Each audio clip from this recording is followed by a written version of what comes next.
Olá, eu sou Maria das Dores, da Conceição Pereira do Prado, Dora Pancararu, do povo Pancararu. Atualmente estou trabalhando atualidades com vocês. Estive um pouco ausente, estou retornando para os trabalhos que aí prosseguirão ao decorrer todo o período do ano. Hoje eu vou falar com vocês sobre crimes ambientais e mineração. O que são crimes ambientais e mineração? Crimes ambientais é algo que grande parte do sistema brasileiro, do povo brasileiro, já conhece como no mundo todo. O que é um crime ambiental? Um crime ambiental, por exemplo, é você entrar em algum território, ou floresta, ou mata, e fazer o desmatamento de forma ilegal. Significa que você não tem uma autorização do responsável sobre a questão ambiental ou florestal para poder ter esse momento de aproveitamento da matéria-prima que ali está. Desmatamento ilegal nada mais é do que a destruição das florestas sem autorização. E afeta também a biodiversidade e os ecossistemas, porque a gente tira uma determinada planta num tempo indevido, sem entender claramente como que temos que trabalhar isso. Diferente dos povos indígenas, a maioria dos que não são indígenas não entende exatamente como que funciona a natureza. Quando que eu posso tirar determinado tipo de madeira, o reflorestamento do mesmo, o replantio do mesmo, né? E também acontece como crime ambiental, outra parte também que é proveniente da natureza, que são os animais silvestres. Muitos sabem sobre a questão do tráfico de animais silvestres, que são aqueles que estão no processo de extinção ou já estão extintos, tendo somente uma ou outra figura daquele animal ainda existente dentro do meio ambiente. Aí o que acontece? Entra no processo de captura para comercialização ilegal. E essas espécies ameaçadas, elas ficam o quê? Comprometidas à sua própria sobrevivência. Então, muitas dessas espécies, ela não consegue sobreviver em lugares fora do seu ambiente, do seu habitat natural. Isso é um crime ambiental. Outro crime ambiental também é a poluição. Quando as empresas ou fábricas, grandes metalúrgicas, fábricas que trabalham com grandes quantidades de poluentes, lançam sobre o ar de forma irregular resíduos tóxicos. E esses resíduos tóxicos também, eles terminam caindo nos rios e nos solos. Isso se chama poluição ambiental. Então, isso é um crime, quando não usamos de uma forma correta o nosso processo de material químico tóxico que é lançado de forma irregular. Então, assim, termina tendo algumas questões que a gente pode falar, que é a contaminação dos recursos naturais, que são essenciais para que afeta até mesmo, não somente os animais, mas também a nós, seres humanos. Esse também é um meio de crime ambiental, a poluição. Também podemos falar que existem leis que falam sobre penalidades do meio ambiente. Tem uma lei que dá essas penalidades que muitas vezes também não são cumpridas de formas devidas, né? O sistema brasileiro existe uma coisa que é muito frágil, que é a nossa legislação, onde muitos terminam passando por cima das leis de forma indevida, prejudicando não somente a natureza, mas a nós mesmos, seres humanos. Os crimes ambientais são aquelas ações indevidas e omissas que a gente vê acontecendo no meio ambiente e que infringe as nossas leis ambientais, que causam aí também danos significativos ao meio ambiente, à biodiversidade. E são regulados por qual lei? A Lei 9.605 de 98, que é uma lei brasileira. Essa lei brasileira, ela tem que funcionar dentro da proteção do meio ambiente. A Lei 9.605 de 98 é a lei brasileira que tem que regular, são leis reguladoras que cuidam dessas problemáticas dos crimes ambientais e mineração existentes em territórios indígenas e território brasileiro. é muito importante a gente entender que existem leis para isso, né? E o que são esses crimes ambientais que a gente tanto fala, mesmo tendo essa lei? Refere também condutas que violam as normas de proteção no meio ambiente. Esses resultados são os danos que são causados ao ecossistema. Por exemplo, fala-se muito do efeito estufa. Existe a poluição do ar, que é causadora do efeito estufa. Chuvas ácidas são causadas também do nosso ecossistema e terminam sendo por conta do quê? De ações humanas. Esses crimes também eles podem se incluir tanto como as ações intencionais ou não intencionais, que são negligentes ou não, e prejudicam também o equilíbrio do ecossistema. Por exemplo, a gente tem o costume de queimar uma determinada parte do meio ambiente. Como que é feito isso? Se é feito uma queimada de forma negligente ou de forma consciente. Se esse é de forma consciente, ela vem com algumas determinações, exatamente como fazer aquela determinada queimada naquele espaço ambiental. E como é um crime negligenciado? É quando as pessoas vêm de forma indevida, já sabendo que a ação dela é intencional, para queimar aquela madeira, para usar aquela madeira para outros fins próprios. Isso são crimes ambientais que são negligenciados de forma racionalmente, que as pessoas sabem que vão prejudicar o equilíbrio do nosso processo ecológico, né, que exige essas questões do desmatamento ilegal, que são o tráfico dos animais silvestres, a poluição, como já falei, né? A legislação 9.000, que é uma lei federal, 9.605 de 98, essa lei que fala sobre a questão dos crimes ambientais, ela estabelece sanções penais. O que são isso? São sanções penais administrativas para condutas que prejudicam o meio ambiente. Essa lei ela é responsável em organizar os crimes ambientais em várias categorias, incluindo os crimes contra a fauna, crimes contra a flora, poluição, entre outros crimes ambientais, crimes contra o ordenamento urbano e patrimônio cultural. Nós temos também qual a importância da legislação ambiental. A legislação ambiental é uma lei que no Brasil é considerada uma das mais completas do mundo. O Brasil é o único país que apresenta ter uma lei mais completa no mundo todo, que reflete a importância da proteção do meio ambiente a partir da Lei 9.605 de 98, que preconiza aí todos os cuidados do nosso sistema ecológico, fauna, meio ambiente, né, os recursos a partir do sistema natural. Qual é o outro processo que a gente pode estar trabalhando aí, pensando em quais são essas penas? Elas buscam o quê? Infratores, são as pessoas que violam as leis de formas que não são instruídas, né?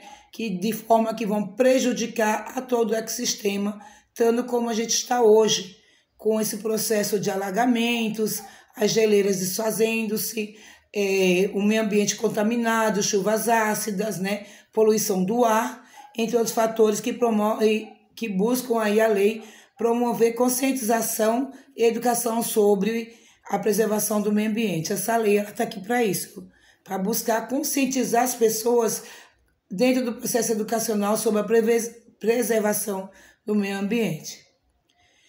Enfim, o que a gente está querendo dizer com tudo isso, gente, é que nós todos somos responsabilizados e somos responsáveis para garantir essa proteção do meio ambiente, né?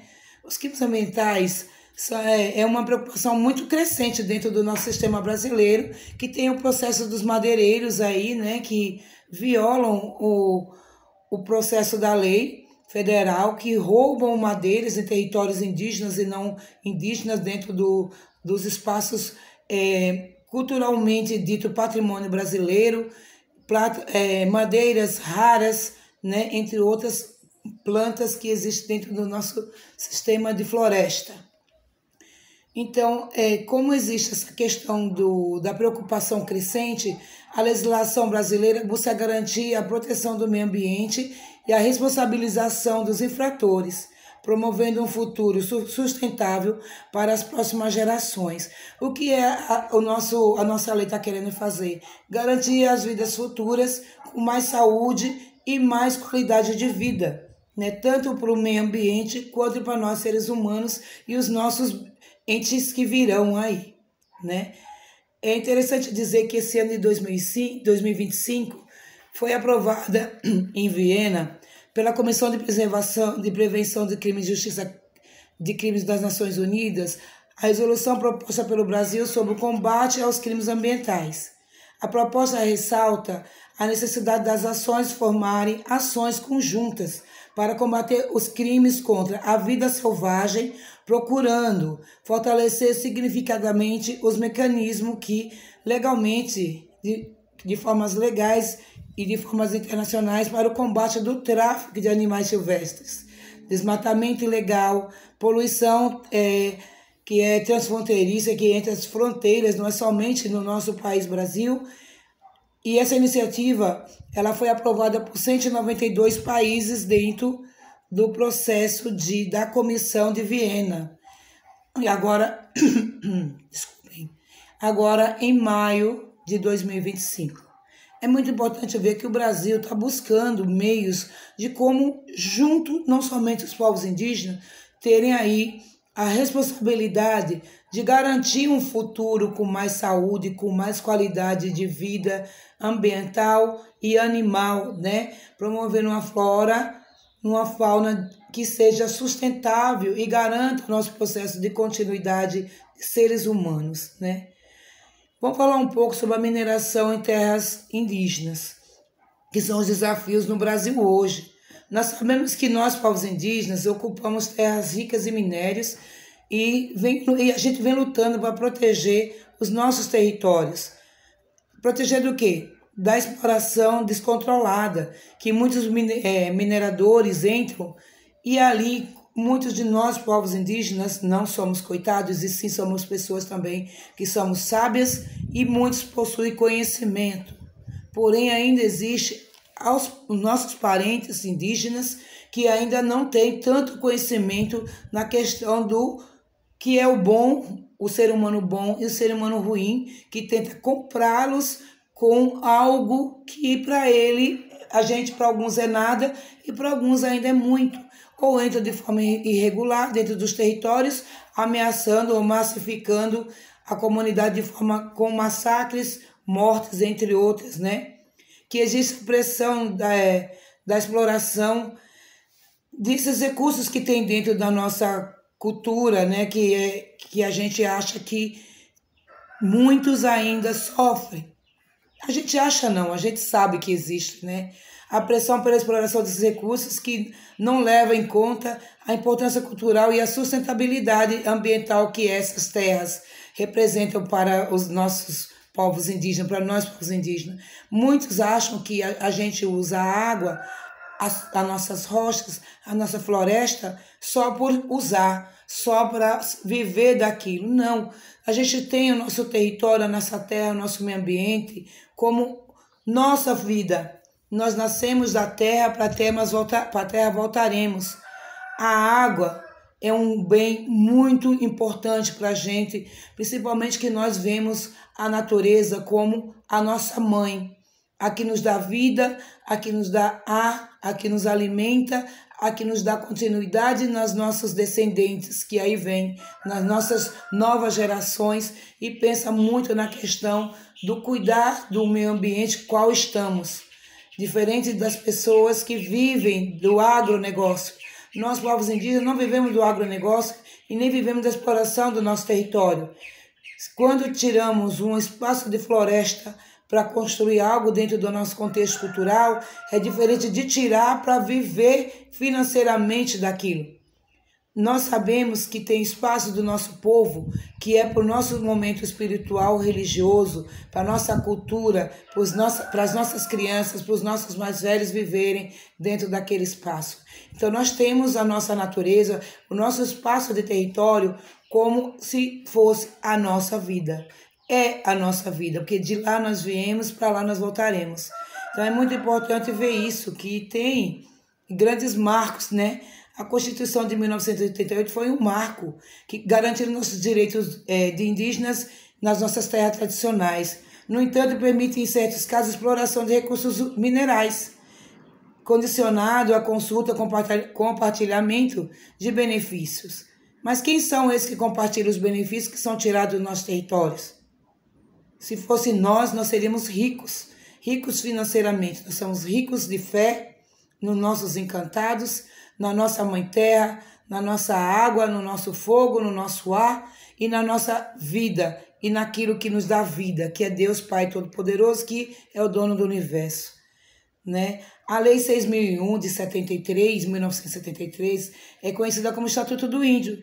Foi a primeira lei a regular a questão, mas já se mostra defasada frente a novas demandas que já estão sendo vistas socialmente no meio ambiental, né? Então é importante dizer que a gente tem que defender a nossa proposta de cuidar da natureza como cuidamos de nós mesmos, de maneira respeitosa e de maneira a ter continuidade de vida.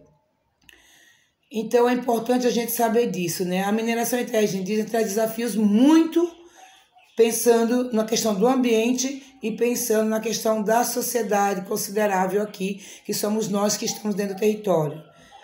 Entre os principais impactos ambientais estão a degradação da flora e da fauna, como eu já venho dizendo, que são as perdas de alguns animais silvestres e algumas plantas que nós temos aí que demora 1000 anos para estar aí e ser derrubada para madeireiros, né, exploradores ambientais. E pensamos muito nessa questão que são os principais impactos ambientais, é a degradação da flora e da fauna, a poluição dos nossos rios, além dos desmatamentos indevidos. Quando a gente tem um processo de desmatamento, a gente vê, por exemplo, o território amazônico em particular. Ele é grande, né? Tem uma imensidão, é visto como a menina dos olhos para muitos que não são indígenas, né? Mas, em particular, ele sofre a perda da vegetação nativa,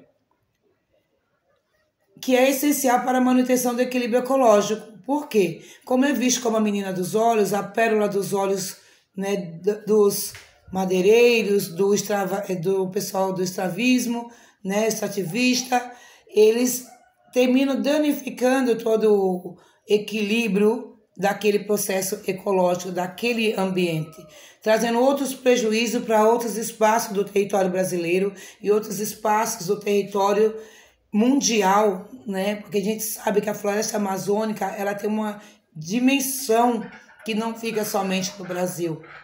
Então a gente tem que ter consciência ecológica, consciência de cuidar assim como os nossos povos originários fazemos, cuidamos da nossa terra como se cuidamos do nosso corpo. E existem também outras áreas que são degradadas de locais de muita importância, pensando no contexto cultural, é uma das nossas grandes preocupações. Por exemplo, dentro do meu território existem serras que nós de forma nenhuma podemos tocá-las, podemos danificá-las. Por quê?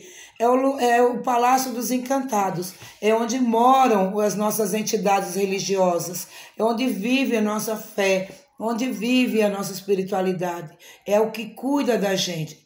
Pois quando a gente tem esse espaço danificado, prejudicado, degradado, a gente tem essa grande preocupação de perdas muito sérias, pois ameaça a continuidade das tradições e os modos de vida de cada povo indígena. Então, cada povo indígena tem seu espaço territorial, qual é priorizado. E o cuidado pensando não somente na gente, povo indígena, mas também em todo o processo do ser humano e do povo brasileiro, entre outros povos que vivem em nosso entorno. Aí a gente, fazendo esse processo de degradação, por isso que a gente tem todo o cuidado e zelo dentro dos nossos territórios, a gente busca o quê? Não passar por esses riscos de perda patrimonial e cultural, que é o único que nós temos, né? Então a gente tem que ter todo o cuidado, todo o amor ao nosso território, pensando que o nosso território é a nossa vida. E que a mineração em terras indígenas é um problema muito complexo, que ele está o quê? Que ele está trazendo prejuízos, né? Por exemplo, existem territórios indígenas que a mineração existe de forma ilegal e as águas são contaminadas, que terminam matando os animais aquáticos, os peixes que são contaminados, quais os parentes se alimentam, que são prejudicados também a partir da saúde, pois estão comendo alimentos contaminados ou estão se banhando, bebendo águas contaminadas, tendo aí o prejuízo de perda daquele povo, qual a mineração indevida está ocorrendo. A natureza pede socorro. Nós, povos indígenas, pedimos socorro para nos livrarmos desses garimpeiros, dessas pessoas invasoras que são desrespeitosas dentro do nosso contexto de povo originário e povo indígena de uma tradição voltada à natureza, voltada ao cosmológico, voltada à nossa ancestralidade. Pedimos socorro, estamos aqui para continuar a nossa luta pela nossa natureza, pelo nosso território e vamos dizer não aos crimes ambientais. Vamos denunciar os ambientalistas que são voltados a essas questões criminosas e não indígenas, ou até mesmo nós que viemos trabalhar de uma forma legal com o nosso meio de vida, com a nossa mãe terra, com a nossa natureza, com a nossa floresta, com as nossas caatingas, que cada um no seu bioma, respeitando e buscando qualidade de vida para todos, sejam seres vivos, humanos no sentido de pessoas e animais e plantas. Falar sobre crimes ambientais é algo muito triste, né? Que a gente fala o quê? Que o Estado precisa equilibrar a necessidade de desenvolvimento econômico com a preservação dos direitos indígenas e a proteção ambiental. Não adiantamos estar aqui falando sobre povos originários e cuidados se tem aí os madeireiros, se tem aí a bancada ruralista, o ecossistema sendo visto como processo econômico, os territórios indígenas sendo vistos como espaço de vendas e a natureza no tempo indevido, se ela não for tratada. Como que vai ter continuidade dos seres humanos? O dinheiro, ele é a doença do ser humano, mas é necessário quando a gente usamos de forma devida, mas não quando a gente tem uma coisa chamada ambição. Queremos sim viver em progressão, queremos sim ter um país de qualidade, queremos sim que as pessoas tenham seu pão na sua mesa, mas queremos sim que a natureza seja respeitada.